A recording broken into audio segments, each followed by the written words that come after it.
Good Friday morning, Sonor family. Jules here. Why am I telling you that? Don't you recognize me by now? I would think so. I'm not easy to confuse with much of anybody else. Anyway, got some things here. I'm working on trying to improve the way I do things all the way around. And some improvements I'm looking at for this is I actually want to get a pretty kind of a rough time estimate of how long this ought to run. Um, should we be looking at try to get between the 10 and 12 minute mark, or maybe 12 and 15, or would 8 to 10 minutes be better? Sometimes I've got a lot to talk about, sometimes I don't. So sometimes it runs short, and then sometimes I feel like I'm droning on and on.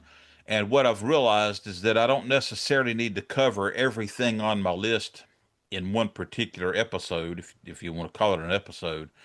But what bothers me with the idea of that is that if I have something that's boring, or not necessarily your cup of tea, and so you decide to go, get another cup of coffee or jump over and watch, Fridays with Frank, which I highly recommend, or anything like that, and then you miss some good content at the end because I kind of had a, what for you was a lull in the middle, trying to cut all that out. So I want to make this more of a bite-size piece kind of thing.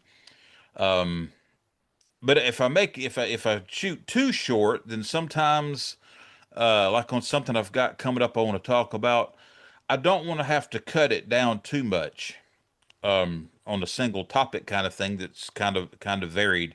So anyway, just let me know where should I be at? What's a good window of minutes to try to run these episodes? You're the ones watching. I would love your feedback. I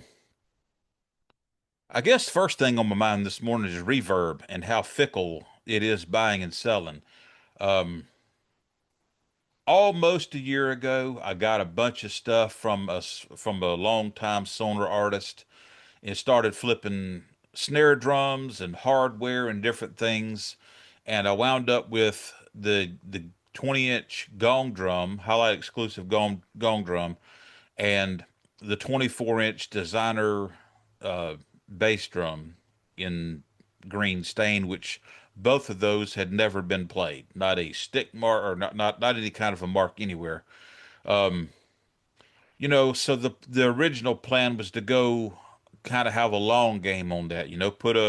Put a respectable price on there that I could negotiate on some, but sit there and wait for the right buyer to capitalize on the what I feel like was a realistic value once reality returned to retail. Things have just been really wacky, for a couple of years now, seems, with buying and selling used stuff.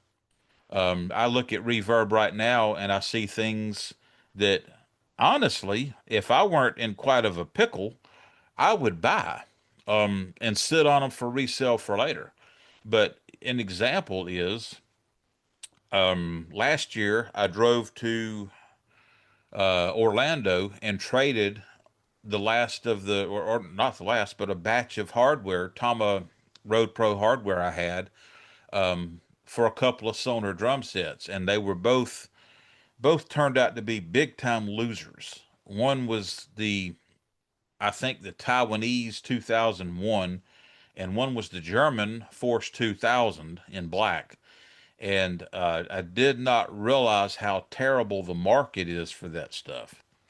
And so gave away the 2001s to a local drummer, and the 2000s I literally threw the shells away. I took all the badges and hardware off, and right now there's a guy that's on Reverb, and he's got the tom lugs from the 12-inch for, I think, $21 for, I think it's the full set, if I'm not mistaken. I need to go back and double check and make sure that's not a thing where you get whatever quantity you want at 20, but I don't think he's trying to get $21 each for these jokers. I would sure hope not.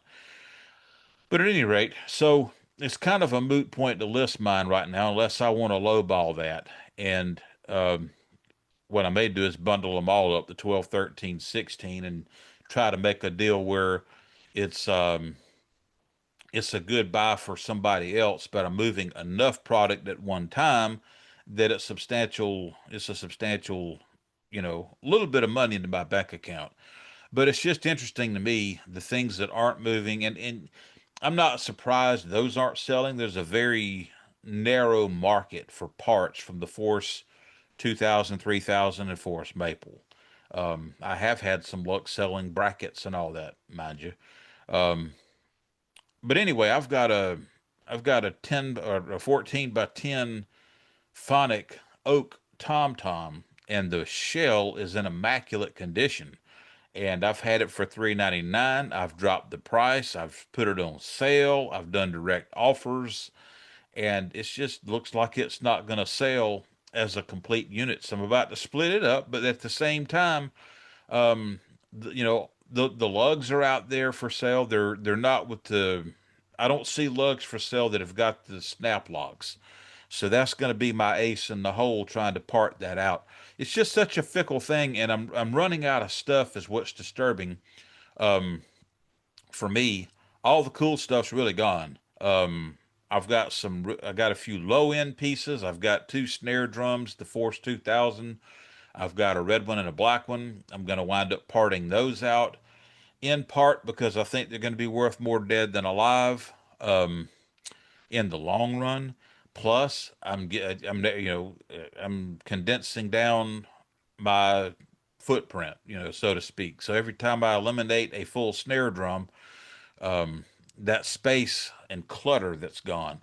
So I have a Mickey D snare drum that I took the devilish looking, and I mean that literally if you haven't seen it, wrap off. And the wrap had yellowed. I didn't, I've had two or three of these now, and recently went back and looked at a picture of how they looked when they were new, and didn't realize how much this wrap had yellowed in storage.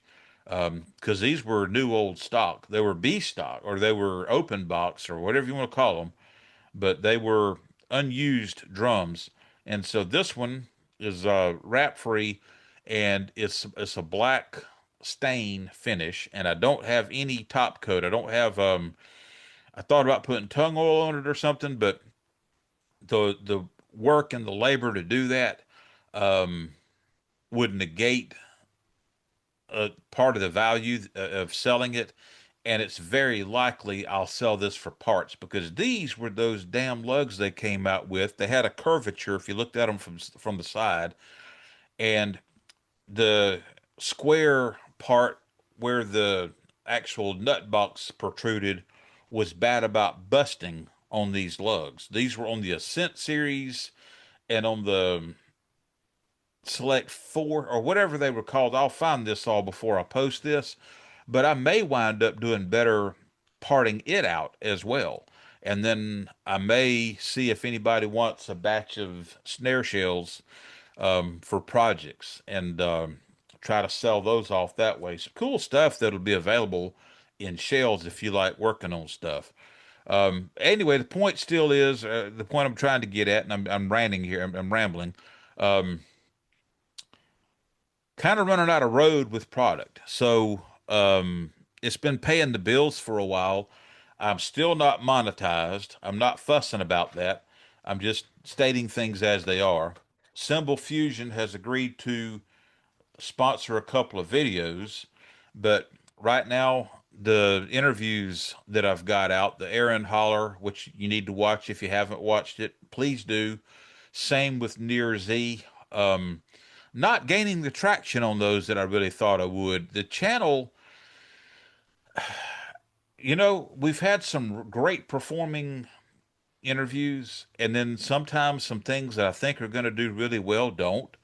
And I know this is all stuff that I'll overcome as the channel gains more momentum over the years. I mean, this is not going to be an overnight sensation. I get that.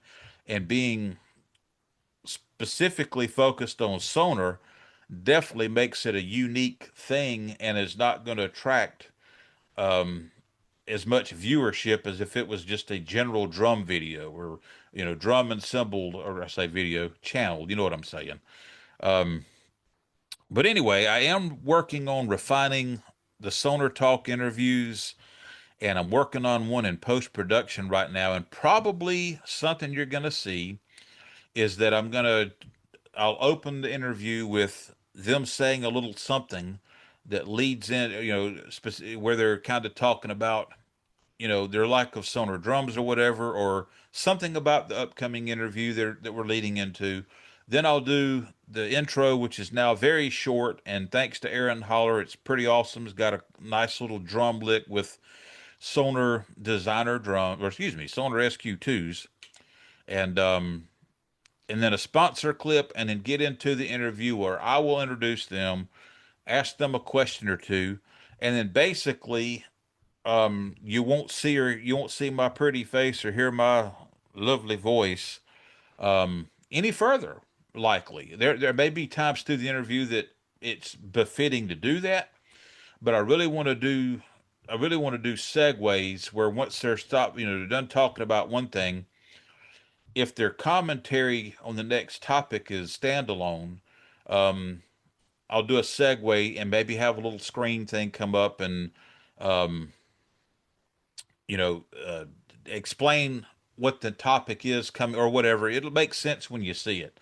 But basically, uh, and I've got some bad habits with my questions. I will say, hey, do you walk to school or carry your lunch or ride the bus or what, and I'll ask them a question and I'll give them every option I can think of and then say, or what, like there's even another option.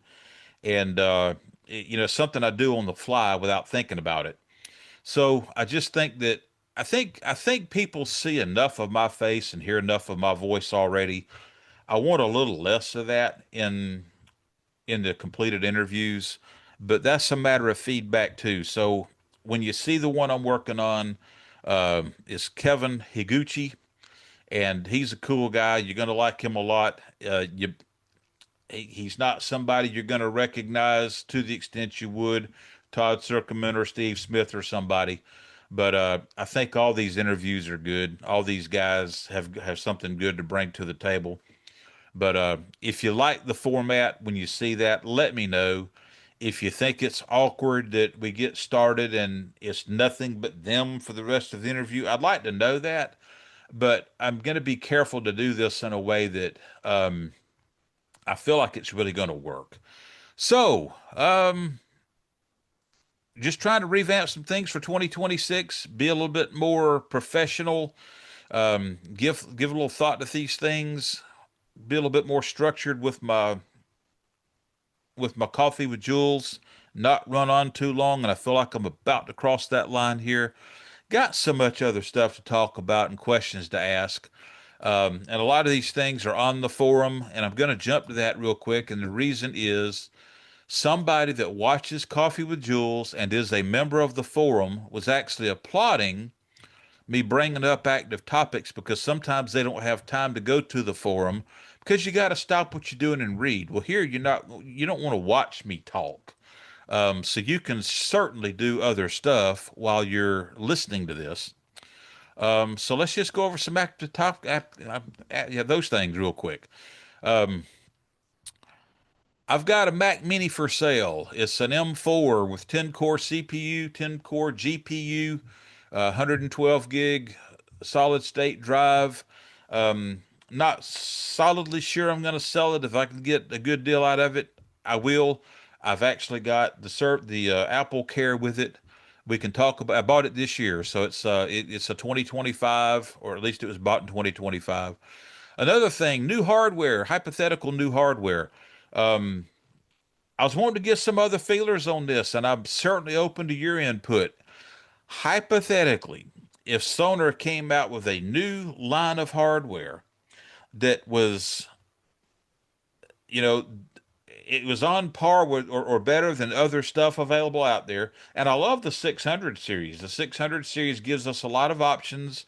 I've pissed and moaned because the basic ARM system components aren't always available when you want them. You have to wait on them, or you have to find somebody that's got them, or buy them used, or whatever. But if they revamp the hardware and kept everything that was important to us, like the solid rivets and all that. And I'm talking the upper end now. I'm not talking the mid and lower end. But if we did all that, and it was a German, or excuse me, and it was a Chinese assembled end product, but it was on par quality wise with what they've done in Germany. And the example of this very thing was the 3000 series. When they moved that from Germany to China, there was not a distinguishable difference. I mean, the finish was on par. The only thing was, and this was a production change, this wasn't an issue with country of origin, but they eliminated briefly the rivet that held the snare basket in place. So people had a problem with that popping off. That wasn't a workmanship issue. That was we're going to cut one more corner to save another nickel off of this frickin' stand. But interestingly, the feedback I've gotten on the forum has been positive about if they did that as a made in China product and not a made in Germany. If you think about it, everything metal wise from everybody's coming from China, maybe Taiwan, but I think China. And it's high quality stuff.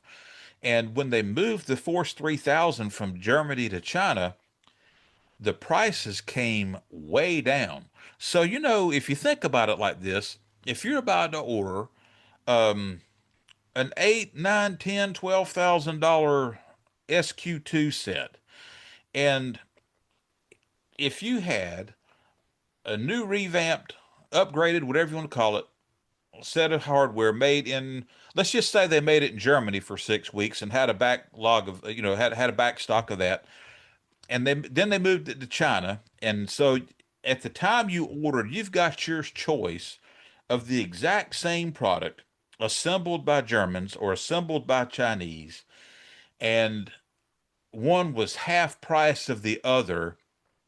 Would you spend the extra money for the German assembled hardware? And so far, the resounding answer on my forum is no.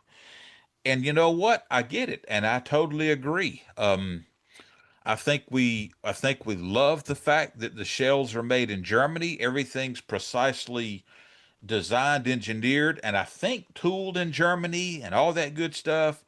The quality control, the final assembly of the drums, and all that is all Germany. We love that. But I don't think at this point in time, for most of us, it's that big of a deal that the metal components are made in China. And there's really, I mean, let me not say that. Let me ask you a question. Can you think of a virtue of hardware pieces assembled in Germany over China and value for the price difference? Definitely want to hear about it. Go to the forum if you really want to dig in. If you want to comment on here in the comments, that's fine. But if you really want to dig in, how about doing that on the forum? I really don't want to see things deteriorate. Get a lot of back and forth here. If not, if we can avoid that. So what else have we got? What else have we got? Um, Obviously, I've asked for content, or I say that I'm not sure if I mentioned that or not. I've asked for content suggestions for Coffee with Jules, which is why I'm reading this forum list right now. Um, Talking about people just not getting it with Sonor, and I forget what the answer or what the thing was. We've got another Sonor spotting, um, and I guess that's kind of it. The line between heavy duty and over engineering. Let's go into this. Let me see what this was about. Oh, I know what this was. This was um this was where 20 some odd years ago I had a Sonor signature set and had it in a practice room, and another drummer who had a black wrap set of cheap Mapex, not slamming Mapex, but this is 20 something years ago and they've come a long way. Plus, this was a budget line to start with. And this guy's looking at my signature saying, if I had those drums, I would shellac the shells and put a gloss finish on it. And couldn't make him understand that that would be akin to spray painting a DeLorean. You know, um, he just didn't get it. He didn't understand the product. He didn't understand the brand and the series and all that stuff. So, It's kind of sad when you see people that have modified high-end Sonor snare drums. You don't know if some kid got a hold of it. If his great granddad left it to him in the wheel or whatever, and he drills holes to put a cheap throw off on there and takes off the parallel action strainer. I've seen that on Reverb within the last year. And the holes were asymmetrical and not level, and all kinds of crazy stuff. But that's just another topic you might want to go a peen on if you've got an opinion of what I've said or what somebody else has said, or if you've seen a situation where you want to add to that what some numbskull has done to a piece of sonar gear, either out of complete ignorance or stupidity. Have at it. I think I've droned on enough this morning. Let me move this thing along. One more time, tell me where we need to be time wise. What window of minutes do you think we need to be at on this thing to keep everybody's attention and let you have a chance to watch all of it without missing anything? I thank all of you. Have a great weekend. Talk to you Monday.